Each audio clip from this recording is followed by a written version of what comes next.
स्वागत है आपका मेरे एक और नए वीडियो में। आज मैं आपको कुंडली के शुभ अशुभ भाव, शुभ स्थिति और कुंडली में आप इसको स्वयं देख सकते हैं कौन सा ग्रह परेशानी लाएगा, सफलता देगा। और ग्रहों के भाव के बारे में भी सामान्य जानकारी के साथ मैं ये बता रहा हूँ कि आप अपने इसमें देख सकते हैं कि कौन सा ग्रह कहाँ किस स्थिति में हमें प्रभावित कर सकता है। तो उसके कुछ सामान्य नियम है, वही चर्चा आज इस वीडियो में करेंगे। तो चलिए शुरू करते हैं।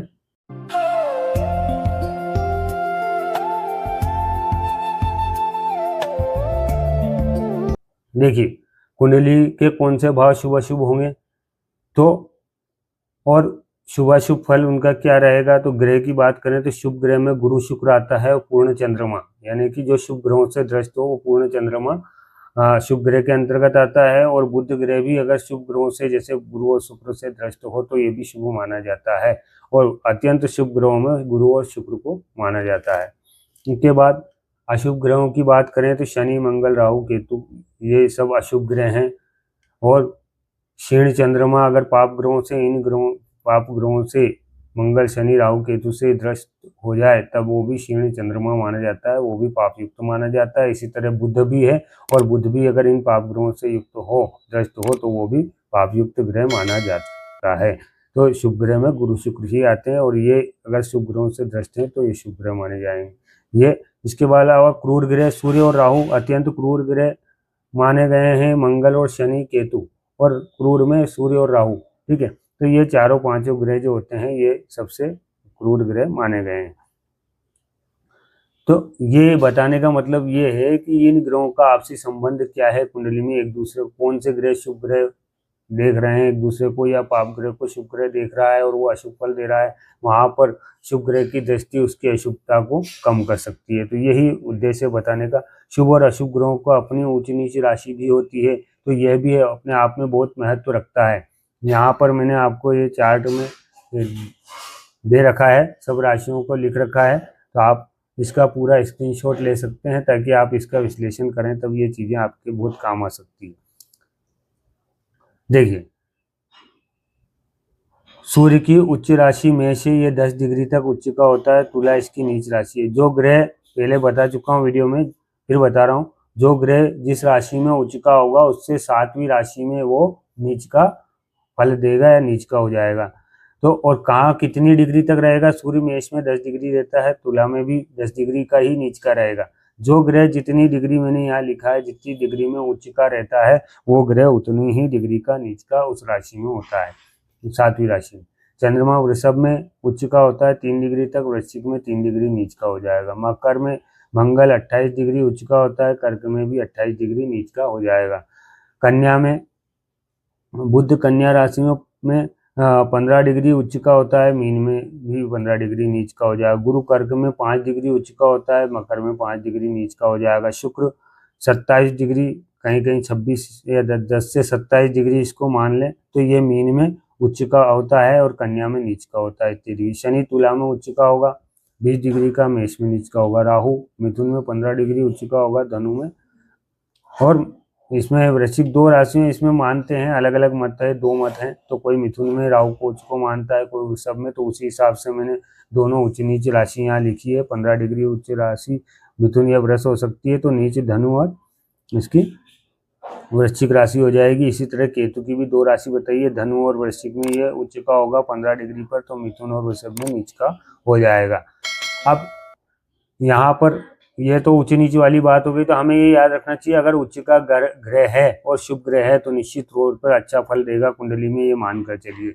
नीच का ग्रह अगर शुभ ग्रह है और शुभ भाव में बैठा है तो कहीं ना कहीं भाव में कमी ला देगा। इसी तरह पाप ग्रह भी अगर उच्च राशि में है, और पाप ग्रह जब उच्च का होता है तो पाप ग्रह के जो प्रभाव हैं वो बढ़ जाते हैं। अगर वो शुभ भाव में है तो कुछ कमियां रहेगी, शुभ ग्रहों की दृष्टि रहेगी तो कमियां रहेगी, वरना पाप प्रभाव के कारण मुसीबतें बढ़ा देते हैं।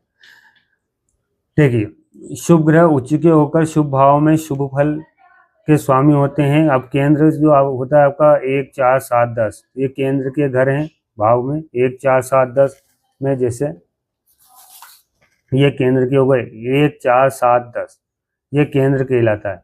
तो ये केंद्र वाला जो घर है इसमें शुभ ग्रह अगर बैठेंगे तो ये केंद्र का घर कहलाएगा, और ऐसे में शुभ ग्रह शुभ फल देंगे, और त्रिकोण कहलाएगा 5 और 9। ये 5वां घर है, ये 9वां घर है, ठीक है। लग्न अगर कुछ चेंज हुआ तो भी 5वां और 9वां यही कहलाएगा। यहाँ बने कोई सी भी राशि आ जाओ, यहाँ कोई सी भी राशि आ जाओ, लेकिन लग्न वही रहेगा। 1 4 7 10 यही रहेंगे, 5 9 यही रहेंगे, ठीक है। तो ये मूल त्रिकोण में बैठकर शुभ फल देते हैं और जीवन में मिलने वाली सफलताओं को उच्च स्तर तक ले जा सकते हैं। तो ये इसका अपना प्रभाव है। शुभ फल, अगर कोई ग्रह शुभ ग्रह उच्च का होता है तो ये उसका अपना प्रभाव होता है। अब देखिए, अशुभ ग्रह अगर उच्च के होंगे तो अशुभ भाव में अगर होंगे, जैसे अशुभ भाव होते हैं 6 8 12, 6 8 12 अशुभ भाव होते हैं। ये 6, ये 8 और ये 12। ये मैंने 1 से लिखा इसलिए आपको समझ में आ जाए। ये 6वां भाव, 8वां और 12वां, ये अशुभ घर ही होते हैं। यहाँ बैठने वाला ग्रह हमेशा खराब फल देगा। लग्न कोई सा भी हो आपका, जैसे यहाँ ये 6वां घर है, ये 8वां है और ये 12वां घर है, तो यहाँ कोई ग्रह बैठेगा तो वो खराब फल देगा। कहीं ना कहीं आपके जीवन में रुकावटें पैदा होगी, उससे संबंधित कहीं ना कहीं समस्याएं, असफलताएं मिल सकती है। तो ये अशुभ भाव हैं, तो इनको अशुभ माना गया है। कुंडली में संघर्ष के भाव हैं, संघर्ष इससे प्राप्त होता है। और अशुभ भाव अगर ऐसे भाव में उच्च के होकर बैठ जाएं तो और ज़्यादा तकलीफें वो बढ़ा देते हैं, तो ध्यान रहे। लेकिन कुंडली में अशुभ ग्रह, पाप ग्रह जो होते हैं, योग कारक भी हो सकते हैं। अब वो आपके लग्न पर, लग्न से जो योग कारक बन रहे हैं वो स्थिति होगी, और उसमें सकारात्मक राजयोग भी दिला सकते हैं।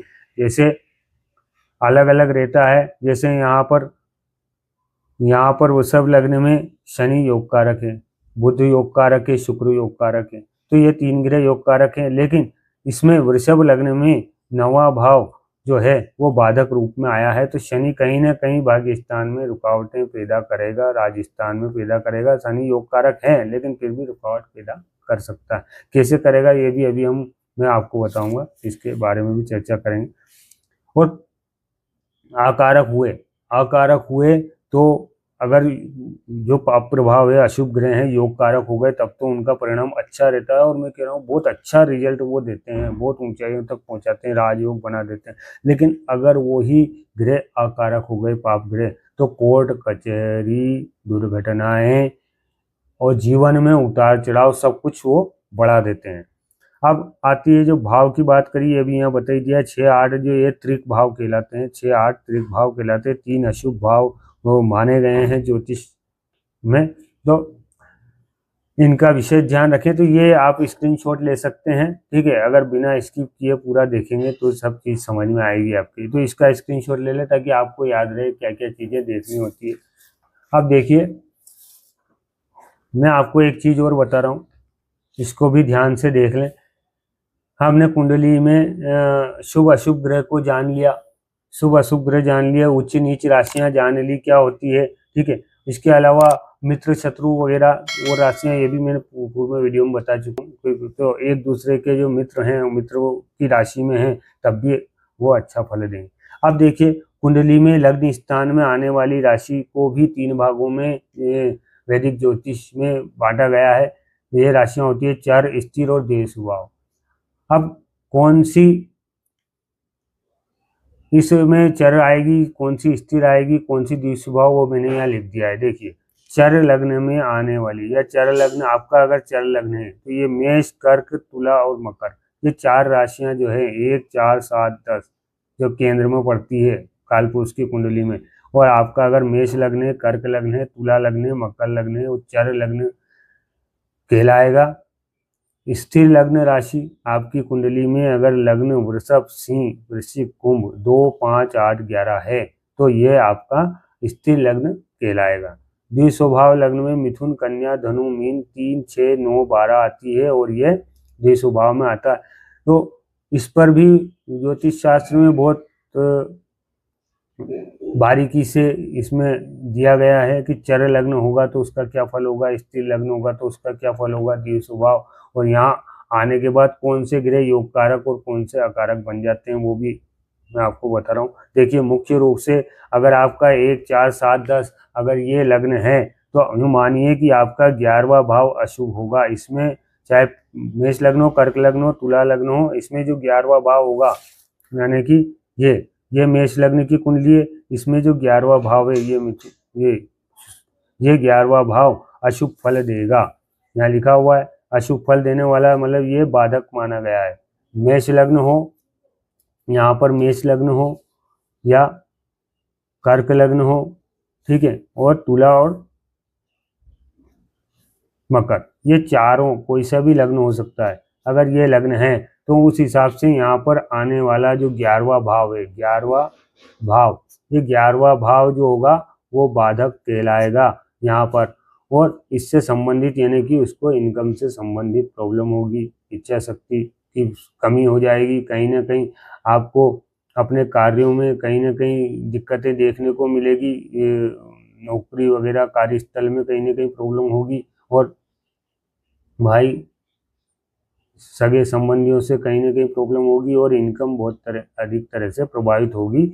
वह नौकरी बार बार बदलनी पड़ सकती है, इस तरह की कंडीशन बनती है। लेकिन और ग्रहों का भी उसमें योग रहता है। आप देखिए शुभ ग्रहों की दृष्टि पड़ रही है, उच्च का ग्रह उसको देख रहा है शुभ ग्रह, तब उसमें आपको कमी देखने को मिलेगी वो, या फिर आपका जो अशुभ भाव, इसके अशुभ फल है वो कम हो जाएगा, शुभता उसको प्राप्त होगी। उसके अलावा उसमें आने वाली राशि की भी देखें, उस राशि का जो स्वामी है वो भी कहीं ना कहीं आपको प्रॉब्लम दे सकता है। तो 11वें भाव में आने वाली राशि के स्वामी को देखें, जैसे इसमें पहली राशि 11 हो गई शनि की, तो यहाँ पर शनि का आपको उपाय करना चाहिए, इनकम के रिलेटेड है ना, नौकरी जॉब से रिलेटेड शनि का प्रॉब्लम, तो शनि का उपाय करना चाहिए।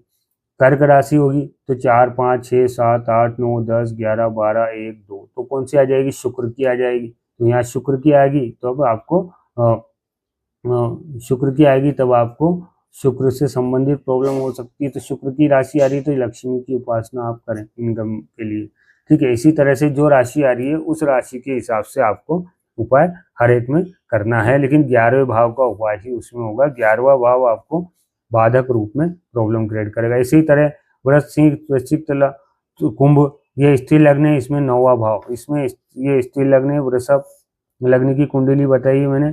अब वृषभ लग्न में कौन से आएगी, 2, 5, 8, 11, तो यहाँ पर 2, 5, 8, 11, ये लग्न कोई सा भी हो सकता है, 2 हो सकता है, 5, 11। सिंह लग्न, वृषभ लग्न, वृश्चिक, कुंभ, ये लग्न में जो होगा वो इसमें आपके 9वां भाव, ये भाग्य स्थान प्रॉब्लम क्रिएट करेगा, ये बाधक होगा। अब यहाँ भी शनि हो गया तो आपको शनि का उपाय करना ही पड़ेगा इसमें, ठीक है। शनि आपको भाग्य स्थान में प्रॉब्लम क्रिएट करेगा, तो भाग्य की शक्ति, धर्म स्थान वगैरह में जो समस्याएं हैं वो आपको शनि से ही उपाय करके दूर करनी पड़ेगी। इसके अलावा यहाँ शनि की राशि आ रही है वृषभ लग्न में, अगर मान लीजिए 5, 6, 7, 8, 9, 10, 11, 12, 1, यहाँ पर मंगल की मेष राशि आएगी, जब ये होगा सिंह राशि है ना, तो फिर उस हिसाब से यहाँ पर मंगल का उपाय करें। और गुरु इसका कारक है 9वें घर का, काल पुरुष की कुंडली में, तो गुरु का उपाय तो इसमें सर्वोत्तम सभी लग्न के लिए बढ़िया रहेगा, ठीक है।